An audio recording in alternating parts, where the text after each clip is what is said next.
Hi, so got your photograph, and it looks like there's a couple of springs that are a bit out of location. This is the Segal version on which certainly your lock is patterned off of.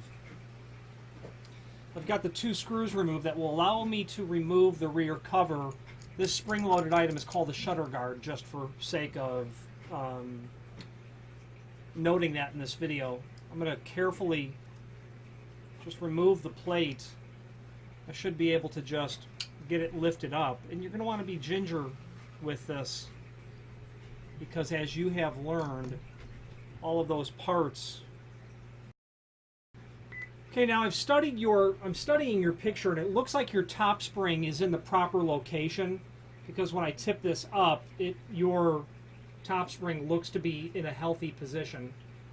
Now, really, you've got the bottom plate out of place, but it looks like you're in good shape because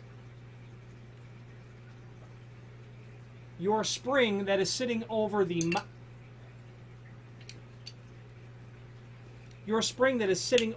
mouth of the operation is in its proper location. All I think you need to do is replace this plate.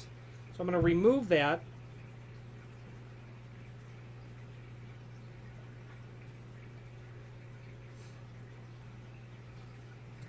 Just to get a better look at how it compares to yours. And while my lock and your lock are not identical, the spring is, for all intents and purposes, identical. The only difference being is that the hole that's here needs to go over this post that's here. This little feature here needs to be slid underneath that spring. So when I put this back, I need to sneak this underneath and get it pushed back down. And that's all that I'm doing. To get that to operate, you've got to push this part down in order to get it to slide. And that's what the spring does for you. The lobes, or the tail pieces, when they're turned via the thumb turn, is what will make that unit move. Okay?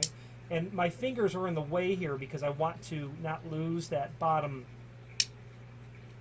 locking bar.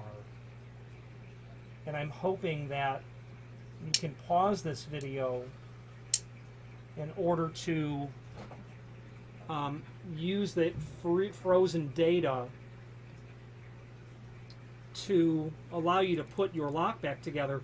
But I think all you need to do is the bottom locking arm that you have sitting beneath your lock, pick that up in the hole that's on the right hand side, get it down back onto the stem where the coiled elbow is of the spring, and simply take it and push it down.